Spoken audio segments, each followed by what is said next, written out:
Kualitas air dari aspek kimia merupakan topik penting karena berhubungan langsung dengan kesehatan manusia dan keamanan konsumsi. Kandungan zat kimia seperti logam berat, nitrat, pestisida, serta residu industri dapat menimbulkan berbagai penyakit akut maupun kronis.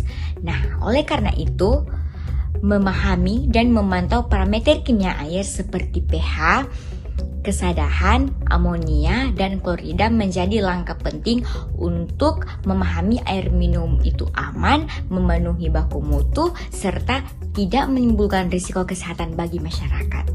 Nah, selain itu, pembahasan kualitas air kimia juga penting untuk menjaga kelestarian lingkungan dan keberlanjutan ekosistem perairan. Nah, zat kimia yang mencemari sumber air dapat merusak habitat akuatik, menurunkan keanekaragaman hayati, dan mengganggu keseimbangan lingkungan. Nah, oleh pemantauan kimia air membantu mengidentifikasi sumber pencemaran serta mendukung perumusan kebijakan pengelolaan sumber daya air yang efektif. Dengan demikian, topik ini memiliki peran strategis dalam perlindungan lingkungan dan pembangunan berkelanjutan. Kamu hidup di tengah udara yang terus berubah. Data global dari WHO tahun 2024 menunjukkan rata-rata konsentrasi PM2.5 perkotaan mencapai 35 mikrogram per meter kubik. Angka ini melewati ambang aman 5 mikrogram per meter kubik.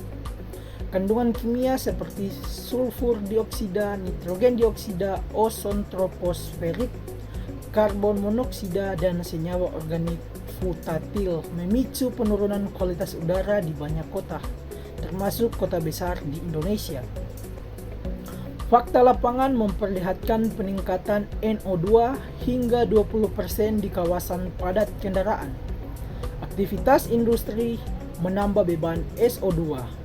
Pembakaran sampah rumah tangga melepas fog dan partikel halus yang menetap di udara lebih lama. Senyawa ini bereaksi dan membentuk kabut fotokimia yang mengganggu jarak pandang. Zat kimia di udara memicu tekanan besar pada lingkungan.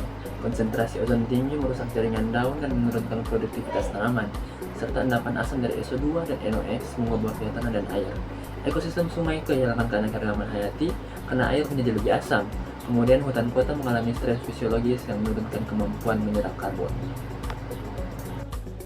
Paparan polutan kimia memberi dampak langsung pada kesehatan. PM2,5 masuk ke alveolus paru dan NO2 mengiritasi saluran pernapasan, serta ozon yang merusak jaringan paru dan memicu peradangan. Data Kementerian Kesehatan menunjukkan peningkatan kunjungan ISPA hingga 30% pada periode kualitas udara buruk. Risiko penyakit jantung dan stroke naik karena peradangan sistemik yang dipicu partikel halus. Kemudian kelompok rentan seperti anak-anak dan lansia menunjukkan gejala lebih berat. Jadi untuk rekomendasi yang perlu dilakukan, pemerintah perlu memperkuat regulasi emisi kendaraan dan industri, menertibkan pembakaran sampah, serta mendorong penggunaan energi bersih. Kota-kota perlu memperluas ruang hijau dan meningkatkan sistem pengelolaan sampah untuk mengurangi sumber polutan. Pemantauan kualitas udara harus diperbanyak dan informasi kepada masyarakat perlu disampaikan secara rutin agar tindakan pencegahan bisa dilakukan lebih cepat. Dari sisi kesehatan, masyarakat dianjurkan menggunakan masker saat polusi tinggi dan kelompok rentan memerlukan pemeriksaan kesehatan berkala. Individu dapat berkontribusi dengan mengurangi penggunaan kendaraan pribadi, mengelola sampah dengan benar, dan berpartisipasi dalam penghijauan lingkungan. Kesimpulannya, kualitas udara di berbagai kota, termasuk kota-kota besar di Indonesia, mengalami penurunan signifikan akibat tingginya konsentrasi PM2.5, NO2, SO2, ozon troposferik, karbon monoksida, dan VOC. Konsentrasi polutan telah melampaui batas aman WHO, menunjukkan adanya ancaman serius terhadap lingkungan dan kesehatan manusia. Aktivitas kendaraan, industri, serta pembakaran sampah menjadi kontributor utama.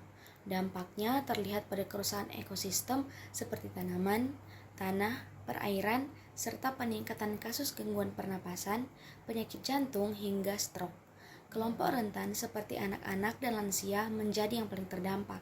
Situasi ini menunjukkan bahwa kualitas udara yang buruk bukan hanya masalah lingkungan, tetapi juga masalah kesehatan publik yang mendesak.